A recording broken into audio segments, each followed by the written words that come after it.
नमस्कार मित्रों, स्वागत है तमाરું આજના પર 3D સ્ટાઇલ સ્ટેટસ વિડિયો ની અંદર। તો એક અત્યારે ટ્રેન્ડિંગ માં જે રીલ્સ ચાલી રહી છે દોસ્તીની તેની સોંગ ની ઉપર જ આપણે 3D સ્ટાઇલ ની અંદર એક રીલ્સ લઈને આવી ગયા છે। ફૂલ પ્રોજેક્ટ ની અંદર દરોની જેમ સાવ સિમ્પલ તે માથે તમે તમારા ફોટા મૂકી આ રીતે ટ્રેન્ડિંગ રીલ્સ બનાવી શકી શકશો। તો એક નાનો ડેમો જોઈ લો, ફૂલ ડેમો ટેલિગ્રામ ચેનલ ની અંદર અને ઇન્સ્ટા ની જે ચેનલ છે એમાં આપણે નવી બનાવી છે તેની અંદર પણ તમને મળી જશે।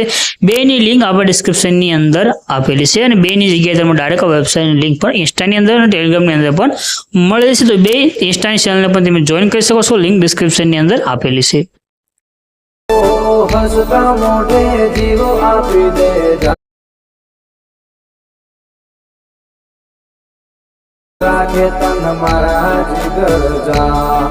तो डेमो ने તમે જે વિડિયો જોશે વિડિયોનો એક પ્રોજેક્ટ લેવા માટે તમારે ગૂગલ માં આવવાનું છે। ગૂગલ માં આવી સર્ચ કરશો અલ્પેશ ક્રિએશન 01 તો નીચે તમને સાઇટ જોવા મળે છે, આના પર ક્લિક કરી દેજો। અહીંયા આગળ તમે ક્લિક કરશો આ રીતે ખોલીને આવે છે। અહીંયા આગળ સર્ચ નું આઇકન છે એના પર ક્લિક કરી અહીંયા આગળ તમારે કોડ લખવાનો છે।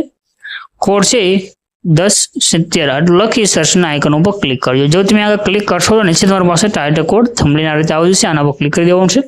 यहाँ क्लिक કર્યા પછી આ રીતે ખોલીને આવે છે અને સેજ ઉપરની તરફ કરી તમારે નીચે જવાનું છે। થોડાક તમે નીચે આવશો એટલે અહીંયા આગળ તમને બટન જોવા મળશે ફૂલ પ્રોજેક્ટ નું, એના પર ક્લિક કરી દેજો। यहाँ તમે ક્લિક કરશો એટલે તમારી પાસે એક ફૂલ પ્રોજેક્ટ છે એડ થઈને આવી જશે। यहाँ તમે નીચે ઇનપુટ નું બટન દેખાઈ રહ્યું છે એના પર ક્લિક કરી આ પ્રોજેક્ટ ને તમારે ઓપન કરી લેવાનું છે। પ્રોજેક્ટ જ્યારે તમે પહેલી વાર ઓપન કરશો આ રીતે ખોલીને આવશે। હવે અહીંયાથી તમે ડાયરેક્ટ વિડિયોને પ્લે કરશો તો અહીંયા કોઈ પણ ઇફેક્ટ છે તમારી પાસે શો નહીં થાય। तो इफेक्ट ने शो करवा માટે અહીંયા તમને એક બોક્સ નું આઇકન દેખાઈ રહ્યું છે એના પર ક્લિક કરશો એટલે એક કેમેરો આવશે। આ જે કેમેરાના આઇકન ઉપર ક્લિક કરશો એટલે અહીંયા બધી ઇફેક્ટ છે આ રીતે ખુલીને આવી જશે। હવે આને ફોટો તમારે એડ કરવાનો છે અને પાછળ જે નામ લખેલું છે તે નામ ચેન્જ કરવાનું છે। તો આ રીતે ઉપરની તરફ કરીશું નીચે આવશો તો અહીંયા તમને ઇમેજ દેખાઈ રહ્યો છે અને નીચે લખેલું પણ દેખાઈ રહ્યું છે નામ। ત્યાં નામ ઉપર ક્લિક કરો, એડિટ ટેક્સ્ટમાં તમારે જવાનું છે। અહીંયા તમારે જે નામ રાખવું હોય જેની ઉપર વિડિયો બનાવશો એનું નામ તમે આગળ લખી લો। ડાયરેક્ટ તમારે નામ લખાઈ છે, કોઈ ફોન્ટ એડ કરવાની જરૂર નથી। ત્યાર પછી અહીંયા આપણે જે પણ ઇમેજ યુઝ કરીશું જેટલા પણ ઇમેજ યુઝ કરીશું તો બધા ઇમેજનું બેકગ્રાઉન્ડ રિમૂવ કરી લેવાનું છે। તો ફોટાનું બેકગ્રાઉન્ડ કેવી રીતે રિમૂવ કરવું તો કોઈ તમે રિમૂવ બીજી વેબસાઇટ છે ત્યાં આગળ જઈ તમે આરામથી ફોટાનું બેકગ્રાઉન્ડ રિમૂવ કરી શકો છો। રેડી, એના પર આપણે વિડીયો પણ બનાવેલો છે ચેનલની અંદર, તમને સૌથી પોપ્યુલરની અંદર તે વિડીયો પણ મળી જશે। હવે અહીંયા ફોટો તમે જેનું બેકગ્રાઉન્ડ રિમૂવ કર્યું હોય તે ફોટો એડ કરવાનો છે। રેડી, તો અહીંયા તમને ઇમેજ દેખાઈ રહ્યો છે આવી રીતે તમને વિડીયોની અંદર આગળ જશો તમને અહીંયા પણ ઇમેજ દેખાઈ રહ્યો છે। રેડી, તો બસ આવી રીતે તમારે જે 4 થી 5 ઇમેજ છે તેનું બેકગ્રાઉન્ડ રિમૂવ કરીને લઈ લેવાનું છે અને પછી એક તમારે ફોટો ચેન્જ કરી દેવાનો છે। બાકી તમારે કાંઈ કરવાનું જરૂર નહીં પડે। આ જે ઇમેજ છે એના પર ક્લિક કરી અહીં તમને કલર એન્ડ ફિલનું ઓપ્શન છે એમાં તમારે જવાનું, નીચે નંબર છે નંબર પર ક્લિક કરી દેવાનું।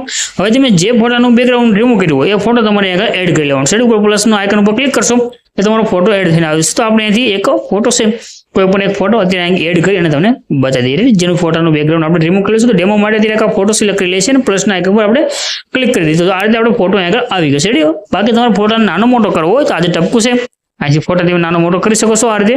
રેડી, પ્લસ માઇનસ જે પણ તમારે કરવું હોય એ સાઇઝ તમારી અહીંથી પ્લસ માઇનસ થઈ શકશે। રેડી, આ રીતે તમારે અહીંયા જેટલા પણ ઇમેજ છે એ બધા ઇમેજ તમારે એક પછી એક ચેન્જ કરવાના છે। બસ આટલું જ કરવાનું છે એટલે તમારે રીલ્સ બની અને કમ્પ્લીટ થઈ જશે।